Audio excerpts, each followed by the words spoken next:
Our speaker tonight, he's a freelance historian. He was born in Galesburg, Illinois, and grew up in Wheaton, Illinois. He has been married to Deborah for 46 years, and together they have 3 sons and 7 grandchildren. He worked in medical distribution before retiring in 2022. Lloyd attended UCLA and earned a BA in philosophy. He returned to school at age 47, where he studied liberal arts at North Central College and history at Roosevelt University, earning MA degrees from each. He was recognized at Roosevelt for the best paper in the humanities and is the top history graduate student. His research areas are history of science and medicine, 19th century U.S. history, and history of ideas. He coached baseball, hockey, soccer in his hometown of Naperville, Illinois. His interests include health and fitness, baseball, reading, movies, music, and writing. Lloyd has published a small book called Chosen Quotes of Roman Spencer, and he was named editor of the Callaway Journal, a yearly publication of the Callaway Family Association.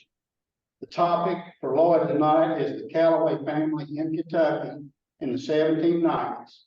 We welcome Lloyd. Welcome to our organization.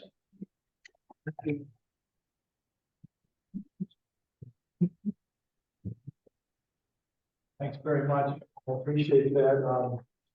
I'm embarrassed to say I wrote that myself. So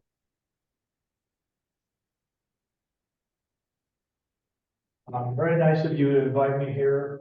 I've traveled to Kentucky a number of times to study history and to learn about history. So unlike all of you folks, I'm not a native. And I guess in somewhat unusual regard, I'm a family history specialist who never knew anything about his family history until I was about 50 years old. And I traced it back here to central Kentucky.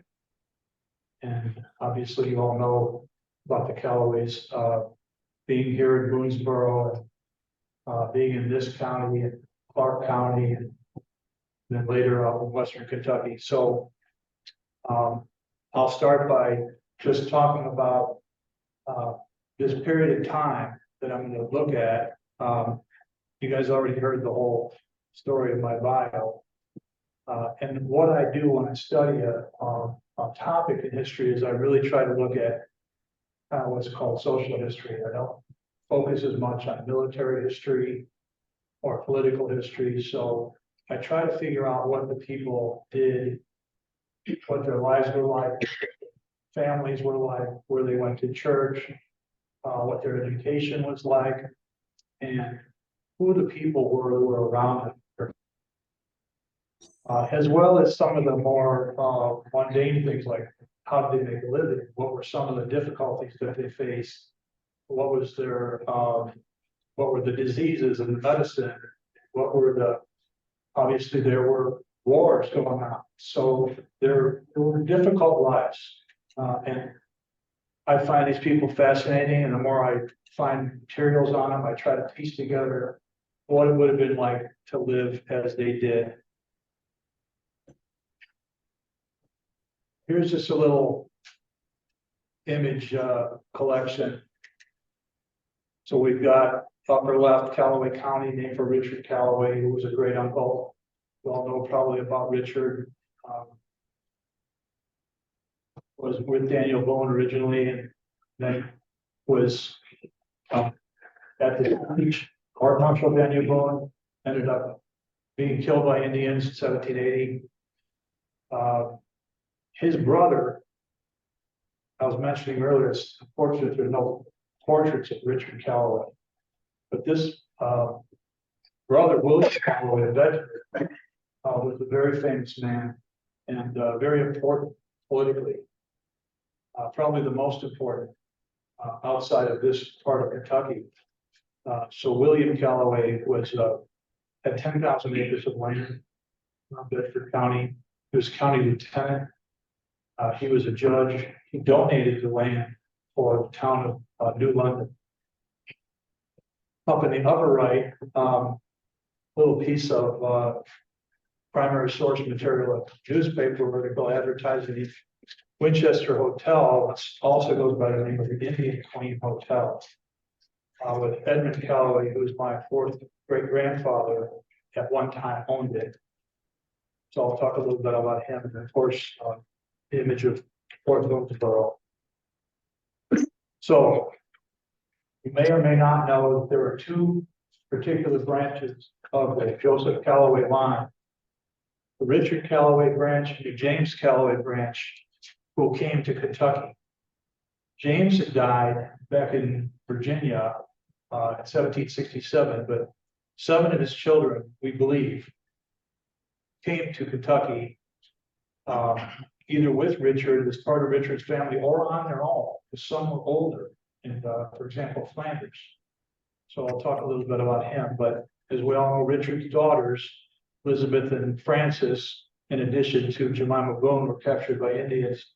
And then it was James's son, Flanders Callaway, who about a year later, they think, married Jemima Boone. And then there was some uncertain information about when Fanny married John Holder, but it probably wasn't right after the rescue of the girls, which was probably several years later. But we think that Betsy Callaway married Samuel Henderson pretty quickly afterward. And of course, that famous image of the capture, there's several paintings done of that. But this one I like the best. And then there's Anne's book and with Harry Enoch about that has all the different accounts of the capture and rescue of the Callaway girls and Jemima Boone. I'm sure you guys all know about that particular book. So these are the children of each of the branches. So Richard Callaway's first wife, Frances Walton, she did not come to Boonesboro. She had died before Richard came to Boonesboro. So he came with his second wife, Elizabeth Jones Foy. But a number of these children did come with Richard, not all of them. Richard's family was also based in Bedford County, Kentucky.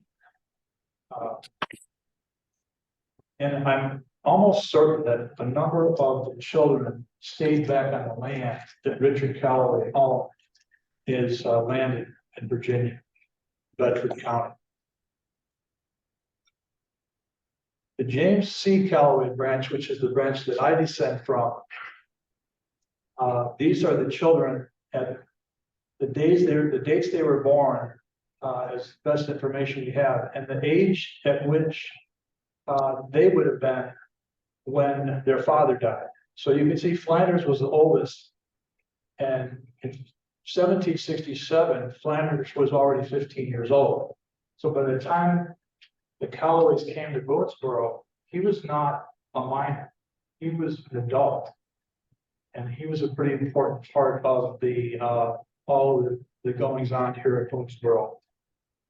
Dudley stayed back in Virginia, and then Micajah and James, they came to Kentucky under different circumstances, not part of Richard's family, but Micajah broke away, and he was supposed to be indentured to Richard's son in Virginia. He broke away from it and came on his own. And then James signed up with the militia and came. And you can see as we go through them, Susanna, John, Chesley. Susanna came to Kentucky early, we think, as well as John. And then Chesley stayed in Virginia, but then he signed up for the militia in the Revolutionary War and then ended up coming to Kentucky, but not to this area. He settled out. He was in Lexington for a while, then he went to Hardin County, which became Ohio.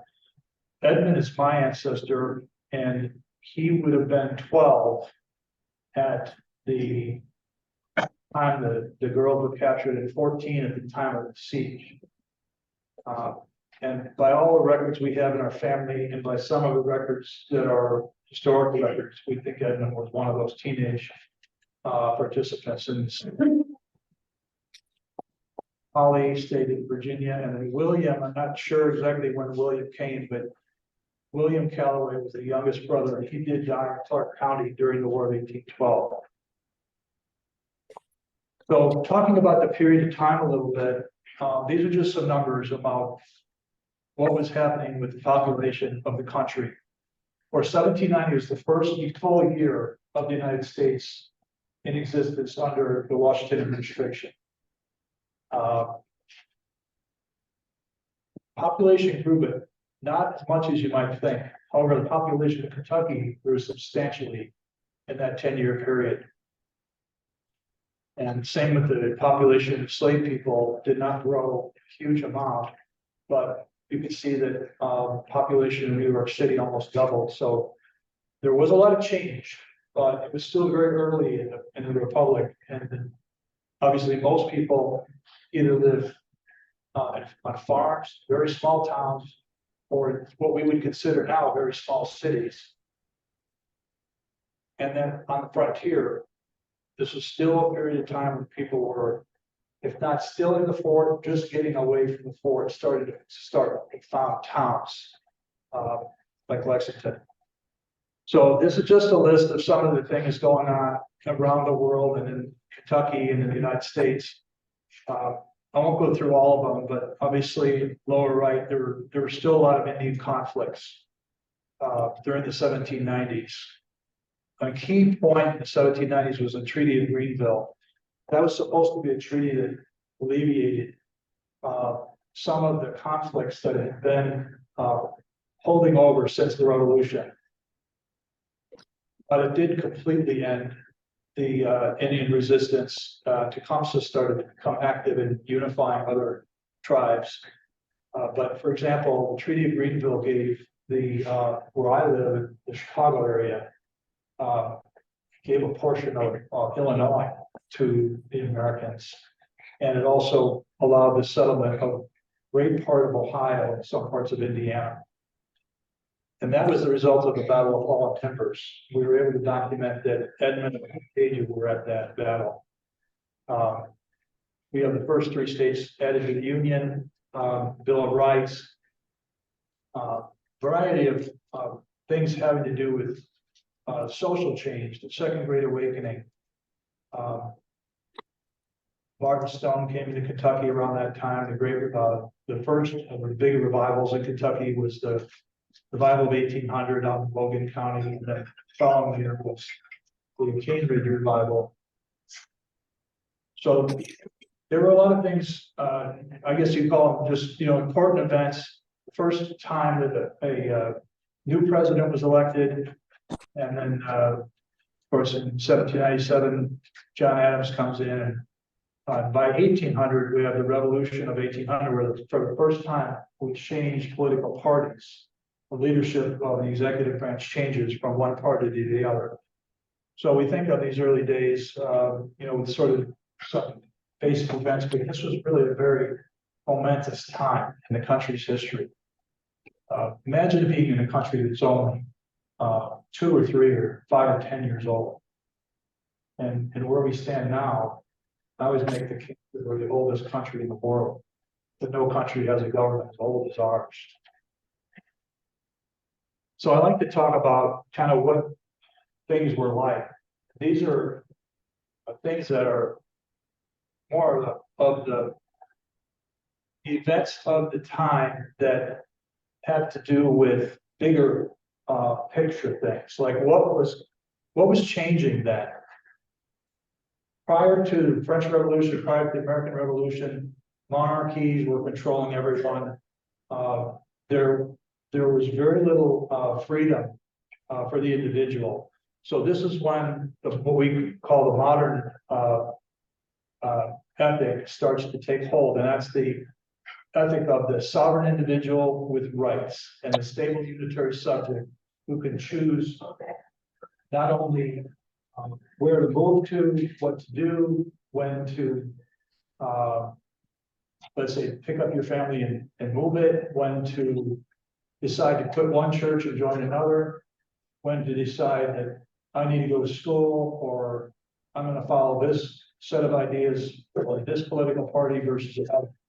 So the idea of choice really starts to come in. And then alongside of that is consumerism, consumer culture, with the idea of factory manufacturing of goods, there are many more choices for people to buy things instead of having to manufacture everything or grow everything in their own property.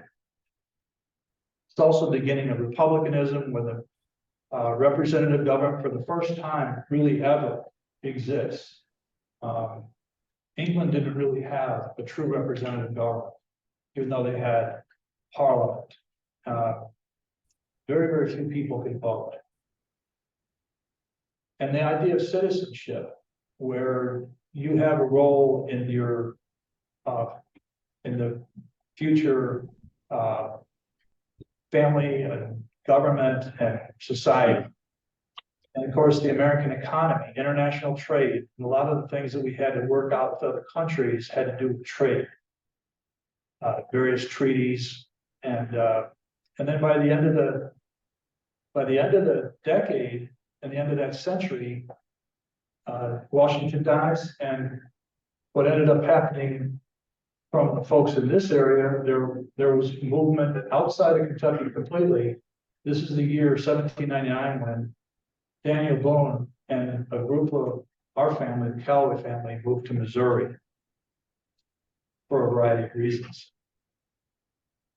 And these are just some of I would call them important figures in science and literature during that time. And of course, the one that stands out to me on the left side is Thomas Paine, who wrote a book called The Rights of Man. I think I put it over here on the lower corner. That was in the 1790s.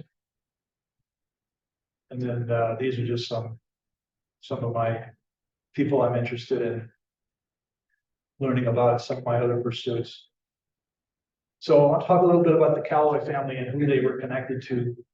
Obviously, Daniel Boone, many of the people in the Callaway family connected in various ways. My fourth great grandfather, Edmund, at one time done a survey crew where Daniel Boone was I think he was the assistant surveyor. There was somebody above him. They worked with Daniel Boone's son and Daniel Boone's son-in-law on survey crew. And it was in an area of land very close to where we are here. That's a document that was uncovered in the Draper manuscripts. Then Jemima Boone Callaway, as I mentioned, married Flanders, one of my great uncles, Samuel Henderson and Betsy Callaway, and they had a daughter born at the fort. And then we had Richard's daughter, Lydia Callaway, who was married to Richard Hickman, who was a pretty famous leader in this area.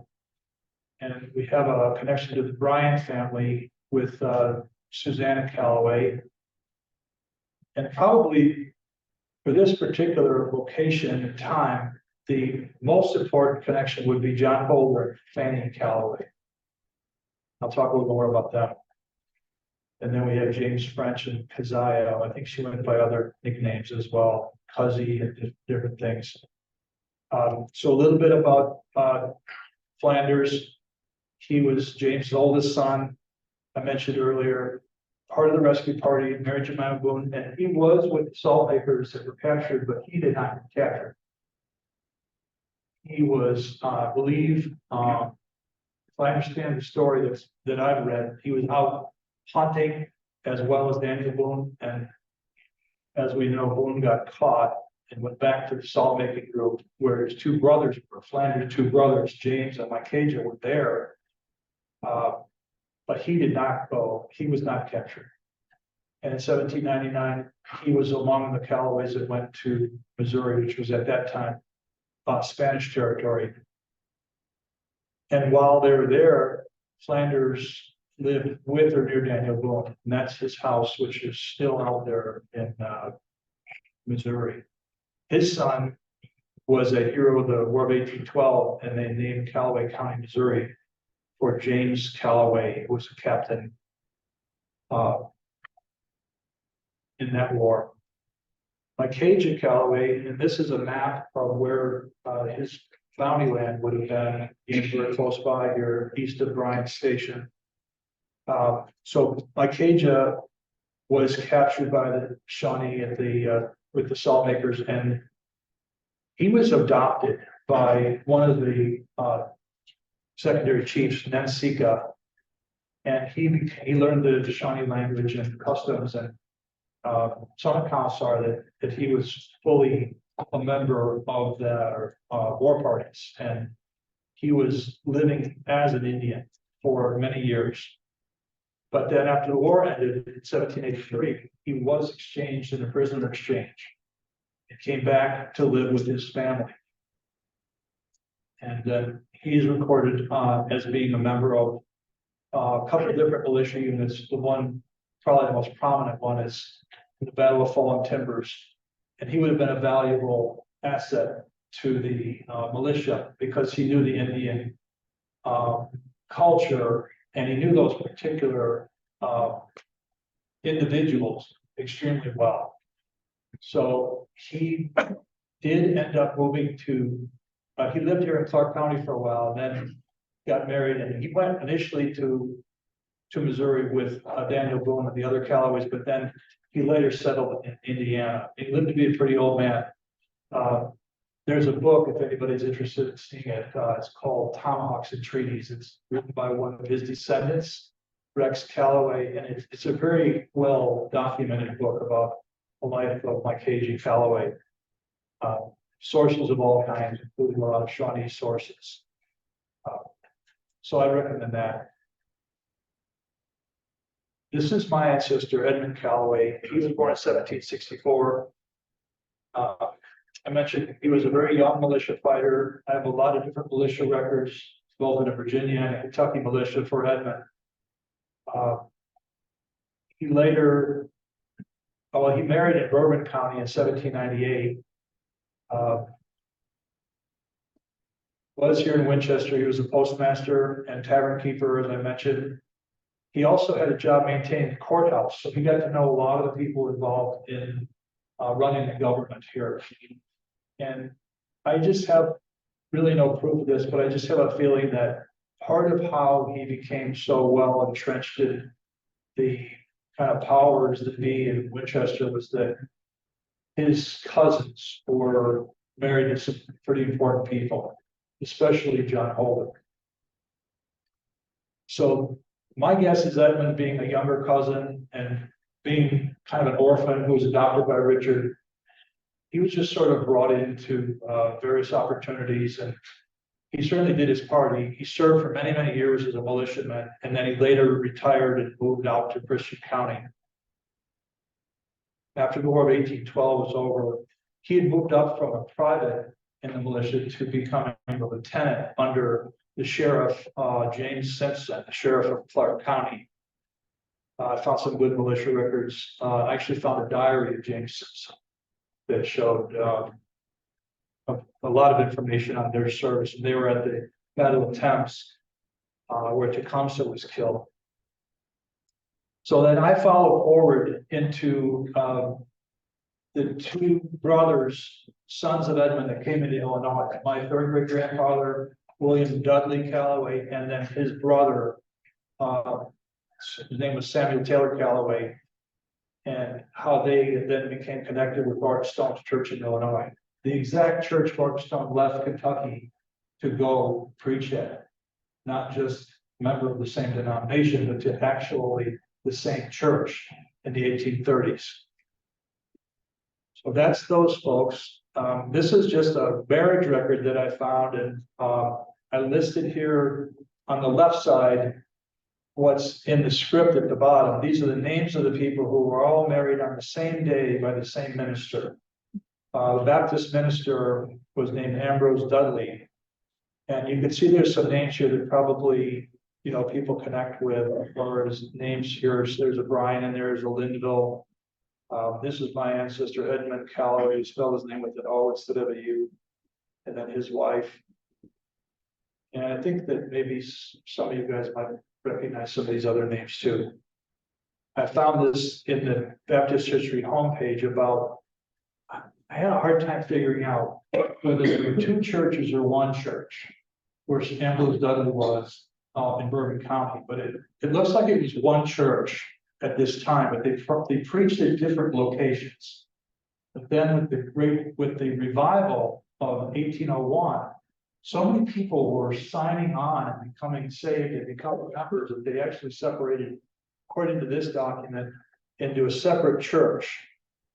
But they're talking about how they baptized 58 people in one day, at one time. Doubling the size, tripling the size of their congregation. So I've spent quite a bit of time looking at the Baptist history, and then also at the Disciples of Christ history, which all sort of centers on this one area of Kentucky up in Bourbon County. Okay, this is the other brother who was captured with the salt makers. He did not, the story goes that the Indian captors wanted him to do things that he was unwilling to do it. He was very uncooperative, so they just sent him off to Detroit, and he was made prisoner. And he wouldn't swear an allegiance to the King of England, so they sent him to a prison ship. And at least according to the internet, that's what the looked like. Now, this is the one where I've almost copied verbatim Harry's online story, Harry Enoch's online story about John Holder. My daughter-in-law gave me Harry's book about John Holder, and I did read it, but I thought this kind of gives a concise, but it's fairly detailed. A lot of you may know all these details, but he was a very important guy. But I mean, his life ended at the end of this decade, 1799. He was an industrialist. He was a community leader. He was head of the militia. He was a manufacturer. He had the ferry, the boatyard, all these different things. And then after he died, Fanny only lived a couple more years. But I can just imagine that for those 4 years, she would have had to do something with all of those businesses and all those people who were more or less being supported by that enterprise. So to me, this is a very fascinating couple. They're both very young when they died. She's 40, and I think he's 45. They have a number of children, and it's just hard to imagine a life like that. But they're doing things no one's ever done before. This reminds me of that slide I showed where people, for the first time, were allowed to pick and choose what they did. An individual could decide, I'm going to do all these things, and I don't have to get anybody's permission. I'm just going to go out and do it. Now, there's a story that maybe he overextended himself because he had run out of money by the time he died. So maybe he took out too many loans, or his businesses didn't all go well. One of them brought the others down, but they certainly had an interesting life, no question. And I list all the children at the top.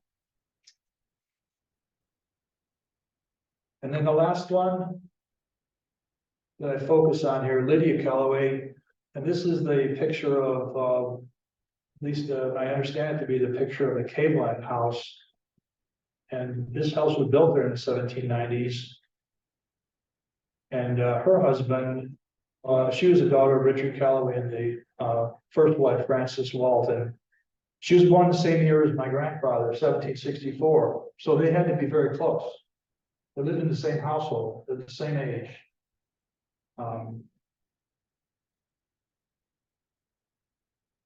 She had married once before, her husband had died. And then she was on the tax rolls in 1787, and then she married Richard Hickman.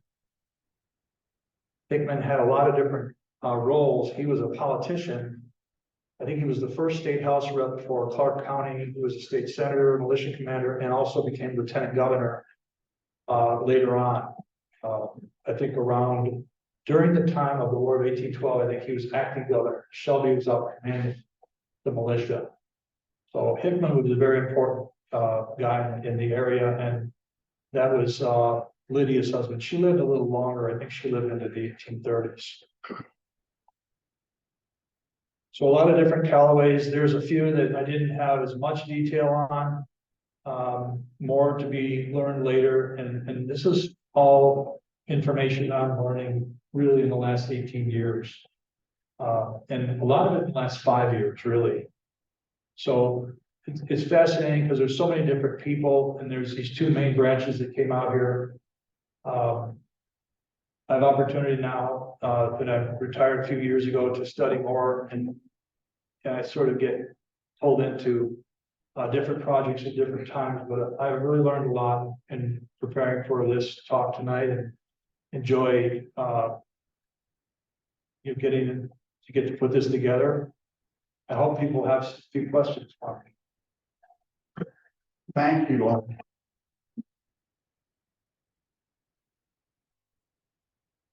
Does anybody have any questions? I got a question. The conflict between Richard and Daniel Barron is very well known. With all your reading on both sides of that, and you kind of, what was the beef? What was the behind it? I think that's a really great question, and I think there's a lot to be learned about that. There's not a lot of records. The best that I can piece together is that they were sort of rivals. They both sort of thought they were in charge of the Transylvania Company. They had different backgrounds, but in some sense they were similar. Richard Callaway came from this family in Virginia that was very well off for a frontier family. They owned a big business, supply business. They had, his brother was a very famous politician, arguably in the 1750s, 1760s, one of the most important frontier politicians. He was a member of the House of Burgesses. He was a very powerful figure. So the Callaways were in Virginia, I guess you'd say, kind of moneyed interests. They own a lot of property. Daniel Boone was more a frontiersman. He understood Indian culture. They were both brought to the expedition for different purposes, but they both were leaders. They were arguably the two most important leaders that Henderson brought together. So in that sense, I think they were rivals just from the beginning. But I think there's also, why did he and the other, I forget the other person that was involved in the court martial, why did they try to prosecute Daniel Boone? Well, think about what I talked about, the two. He was responsible for his brother's children in some sense. Two of those children were captured. And the idea, I think, in Richard's mind was that Daniel Boone gave up without a fight. This was not what should have happened. I think there was conflict from that. And I think there were stories that were brought back from the captors that Daniel Boone was too willing give up the salt makers, and he was too willing to negotiate favorably with the British. And of course, we've all learned the story about how Daniel Boone said this was a ruse. Then he explained that, according to the story I've heard of the court martial. He explained that he gave up the salt makers because he knew if he fought, he would lose. And then they would go and take the fort. And all the civilians at the fort, the women and children, and it was wintertime. So he made the case that this was the right thing to do. He wasn't selling out. He figured that if the salt makers could fend for themselves, they would be okay. But maybe that was what bothered Richard, was that the stories came back. And then think about this part of it. Daniel Boone's gone for a while, right? Because he, like our relative, like Asia, was captured and held for a while. But he comes back, and meanwhile, Richard's there, right? He's running the show. So now, not only the rivals, but I'm here, you come back, and now you're in charge again. And I think there was also that question about why did they go out right before the siege? Why did they go out and try to attack the village? So those are the things I came up with. He was made out to be a traitor. In some sense, appropriation. Was there a pre-existing, you think that it's kind of a pre-existing Rivalry is what I think so. There was a rivalry, and it's just typical. and again, his daughter, Daniel Boone's daughter, married a Callaway, but it was not Richard's. He didn't marry Richard's family. It was the other family. So It says there's two Callaway families involved in Wilkesboro, so. That's the best I can offer on that. It's a difficult question. Yes, One of the first slides was about the tavern yes. in Winchester. What was the name of that again? Well, ordinarily it's referred to as the Winchester Hotel. But they also refer to it as the Indian Queen Hotel. And where was that located? I'm not 100% sure. Somebody might be able to help me with that. This word Indian Queen was like it was a means of identifying a place to meet for people who weren't necessarily literate. It had a symbol or an image. It was used throughout the frontier. Indian Queen. The Indian Queen, you find So it. they would have had a picture of it or painting or something. It was actually a carved, yeah, usually like a carved sign. Yeah. And then you found those in Maryland and the Carolinas, in all kinds of places, the Indian Queen too. Why didn't you tell me again the connection of that Indian Queen Hotel and Callaway? So for a period of time, Edmund Callaway operated that tavern. Oh, yeah. He was the operator, and he, I think he bought it from somebody and then he sold it to somebody a few years before he left this area and went to Christian County. So was it the downtown area of Winchester? I believe so. But there's not a historical marker or anything? No, I don't think so. I've never really looked at that. But it definitely was documented. I mean, it's something to look at. I could probably try and come up with more information on it. Any other questions? Question. Did you mention that, the Callaway had, like a ferry or somewhere that flatboats lived? Yeah, I didn't go into that one, because that was a little earlier. Of course, that's where Richard was killed, at the site of his ferry. But I think it was some of the descendants that were given that license afterward, and I probably should have covered that, but I'm not as clear on that, and what happened to the ferry. And that was the Boonesboro Ferry that was active until they built the first bridge. That's what they ended up calling it, was the Boonesboro Ferry. So, yeah, I'm learning still, so I need to get that type of information kind of ironed in, figure out that detail and put that in this period of time. Can I say something else too, and that is, because you had listed like the artists and authors and so forth with that Yes. time period of the 18th century. But so often, Jock Henry Bernard, who wrote Paul and Virginia. Paul and Virginia was a huge novel. And all these references I read, everybody reading this novel, it was romantic, it was theological, and it was all about that time period. And yet you don't see it listed. And I'll ask people about Paul and Virginia. It was such a big thing. And when they make Staffordshire figures, there's so many of them made of Paul and Virginia. And then you never hear about it again. No, I'm glad to know about that, because It's a wonderful book. I've struggled to learn about American writers from this time period. These are all European writers. And I'd like to learn more about them. Glad you brought that up. I'd like to make a note of that. So I think that's very important. And the only thing we got from it in my lifetime was the Blue Lagoon, Brooke Shields. And they take so many liberties with that story, and it's not a big book, but it is just a beautiful story. And theologians, ministers of theology. I did come across a couple of writers, and I didn't know how much time I have, but I have a couple of American writers. I think there were women writers who were picking up on Mary Wollstonecraft, who was the writer who decided that Thomas Paine's book, The Rights of Man, is good, but I'm going to write one called The Rights of Women.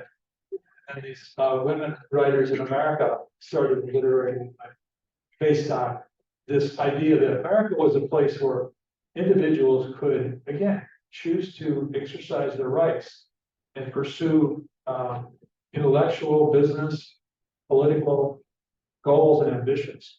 I'm glad you mentioned that. I'd like to make a note of that book so I can read about it.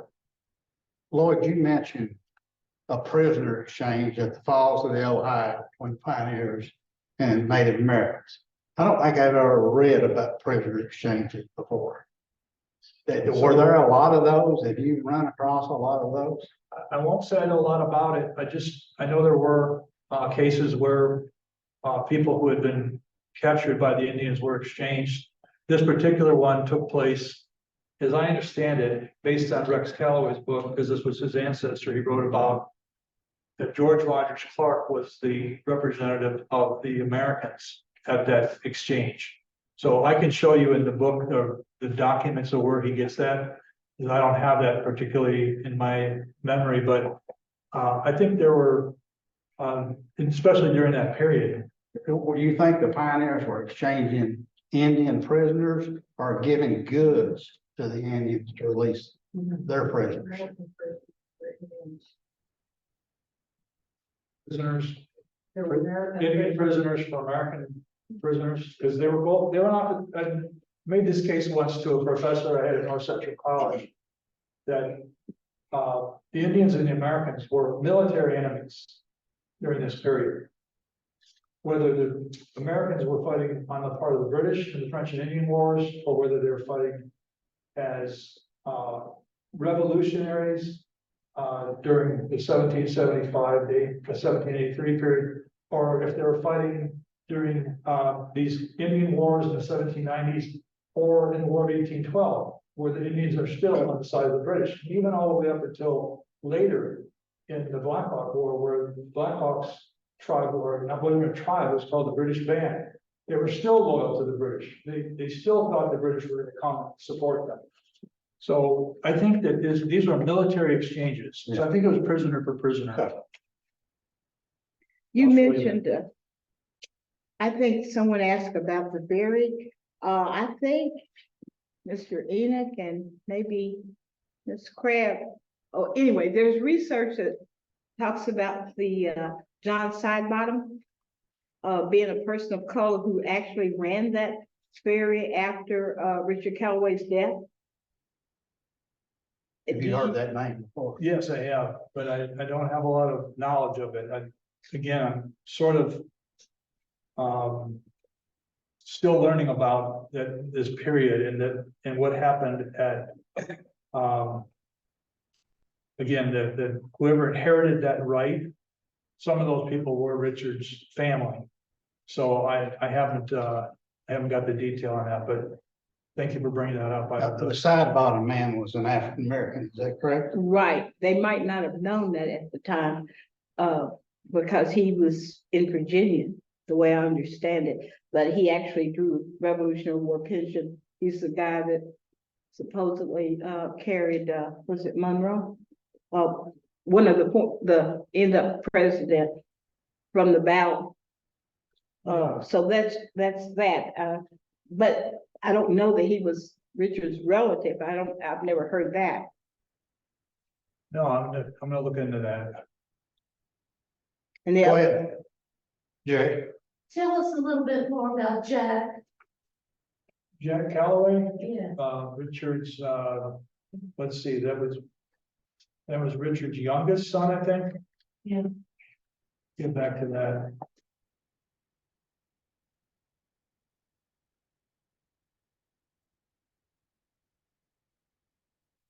Yeah, there he is.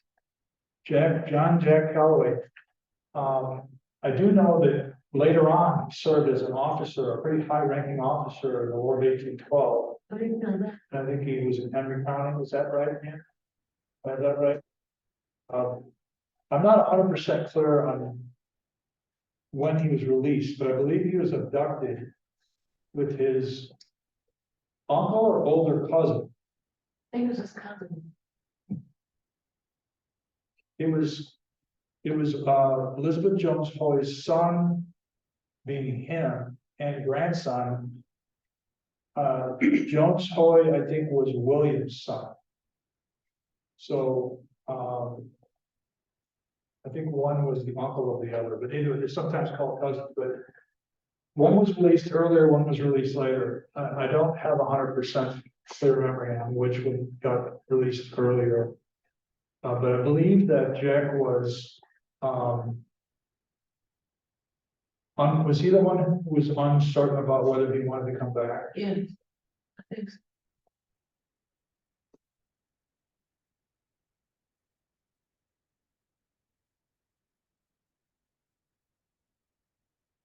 So, the capture? Yes. Yes, I think so. Well, you look at his first wife, it's no wonder the boy died. What, 13 kids? Everybody had a lot of children back then. So, Now that you mentioned that treaty of 1783, I'm wondering if that's when Jones Hoy was exchanged. There doesn't seem to be any other. I know we're gonna call, when we get done, we call Joyce Campbell, friend, fellow CFA member, because she'll have it all figured out right away and tell me. She's actually, I think, related to both of them. But she's descended from the Hoy and from James Callaway. So I'm gonna get that figured out. Lloyd, did you have a chance to visit, Lower Harris Creek and where John Holder's, all of his, facilities were on I Harris? sort of did, I did today, actually. And I told my oldest son, who went to University of Kentucky before we knew we were from here, he used to ride his motorcycle to Falls on the River, and I told him that at night. Your first cousin, about 7, 8 times removed, used to own that property, so. I've been down there, but I'm really new to this. I'm very, I feel very grateful that I've been welcomed to just meet with all of you and learn more about it and talk tonight. So thank you very much. And I have a couple of colleagues. Thank you. Thank you very much. Thank you. Last thing I want to talk about is our next meeting. It's gonna be on October the 9th. At 6:30. I'm sorry, October the 19th. My wife said, no. October the 19th. At 6:30 and here in the library. And the speaker is gonna be Hugh Anderson, Morris the fourth.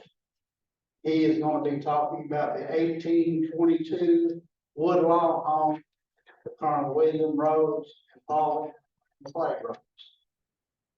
He's gonna have a special guest, if any of you know Dorothy Crash Park. She's gonna be here with a youth, and we look forward to his presentation again. And hope you all can be here, and we look forward to seeing you on October 19th. Has anybody else got any questions? There were comments from the Zoom. Thank you for this informative presentation. We enjoyed it very much, very informative. Thank you. Glad the Zoom went well. Yep. Seemed like it did. Seemed like it did, yeah. We appreciate all you being here, and hope to see you on October 19th. John, you got a question? I was just wondering, let me put a quick plug in. Yes, go ahead. We're having our fall hike on the trace.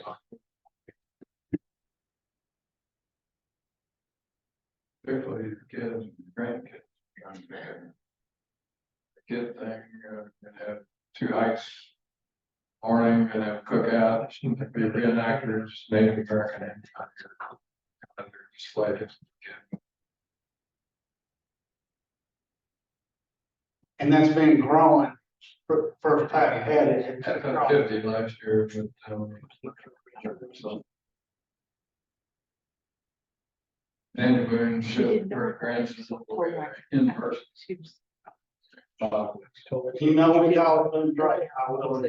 Yeah. Great. You all do know the difference between fundraising and control. Thank you again, and I appreciate it. See you next time.